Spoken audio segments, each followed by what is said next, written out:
Bonjour à tous, bienvenue dans À l'affiche. Au programme aujourd'hui, on fait un tour de l'actualité des expositions à ne pas manquer à Paris.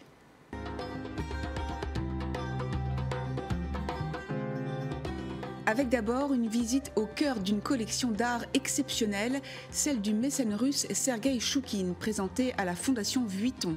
130 chefs-d'œuvre réunis et des salles remplies de Gauguin, Matisse et Picasso.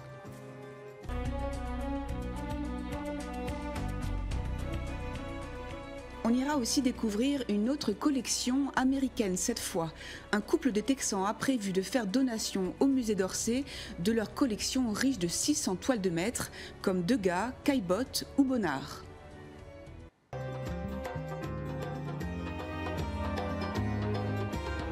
On fera aussi un tour au musée de l'Orangerie qui propose une exposition de la peinture des années 30 aux États-Unis. Des toiles qui posent la question de l'identité américaine en cette période de Grande Dépression.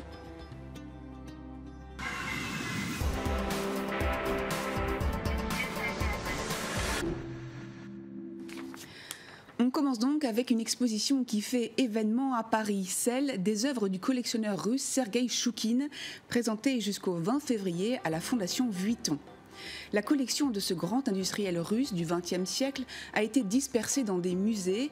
Elle est aujourd'hui partiellement réunie dans les espaces de la Fondation, conçus par Franck Gehry. Parmi les 180 chefs-d'œuvre, Picasso, Van Gogh, Matisse, Gauguin et le célébrissime Déjeuner sur l'herbe de Monet, œuvre phare du mouvement impressionniste. Pourquoi cette toile a-t-elle fait le tour du monde? Élément de réponse avec Nicolas Lemarinier. Claude Monet peint son tableau à la fois comme un hommage et un défi à un autre pique-nique célèbre. En 1862, le Déjeuner sur l'herbe d'Édouard Manet était très critiqué. Une femme nue, un scandale à l'époque. En 1866, Monet veut surprendre le public sur le même thème, mais avec un nouveau style. Oubliez les compositions classiques de l'époque. Ici, les personnages sont allongés par terre, ils s'adossent à un arbre. Sur le tronc, il y a même un graffiti. On est face à une véritable scène et on était quand même en 1866 en plein académisme où tout était posé en studio, très fabriqué. Cette œuvre est le début de la révolution impressionniste.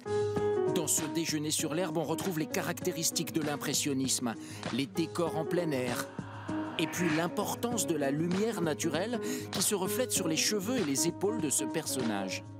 Le tableau est un chef-d'œuvre, ce n'est pourtant qu'un brouillon, une étude d'1,30 m de haut qui devait servir de modèle de référence pour une toile gigantesque de plus de 4 mètres. Ce tableau géant n'a jamais été achevé. Ça n'a pas empêché Claude Monet de devenir le maître de l'impressionnisme. Une autre collection à présent, celle appartenant à des Américains particulièrement généreux, Spencer et Marlon Hayes. Ce couple de passionnés d'art a décidé de faire don au musée d'Orsay de leur collection à leur décès. Riche de plus de 600 œuvres, la peinture de la fin du 19e et du début du 20e siècle y est à l'honneur, avec des Vuillard, Bonnard, Degas, Caillebotte ou encore Modigliani. C'est la plus importante donation jamais octroyée à un musée français depuis 1945. Elle est évaluée aujourd'hui à 350 millions d'euros. Récit de Nabia Makloufi. Tout a commencé ici.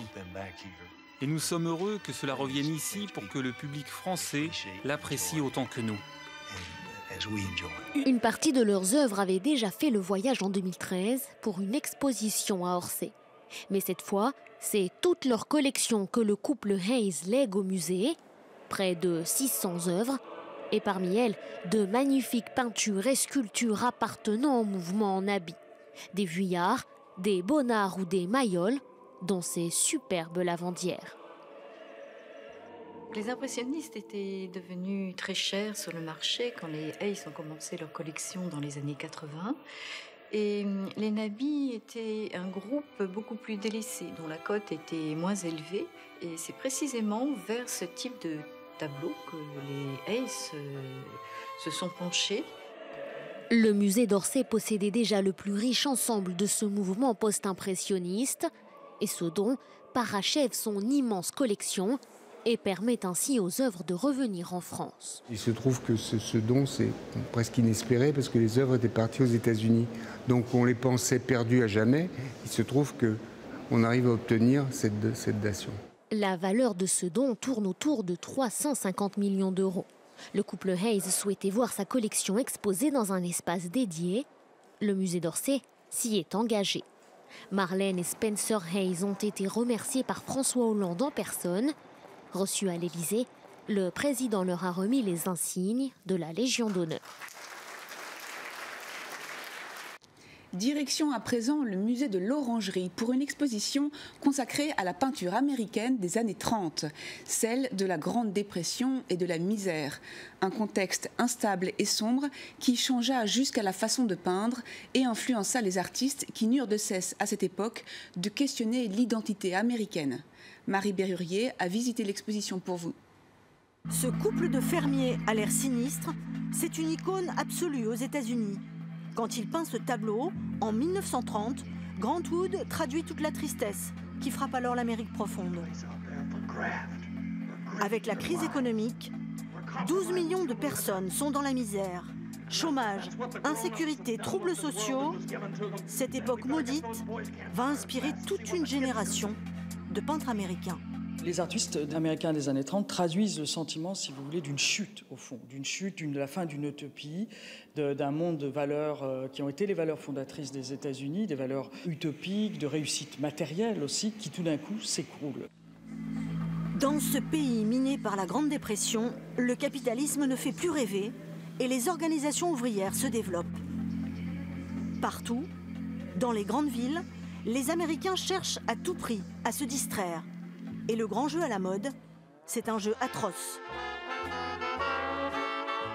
Le marathon de la danse, ou comment un couple de danseurs peut espérer gagner 1 000 $ en dansant jusqu'à l'épuisement.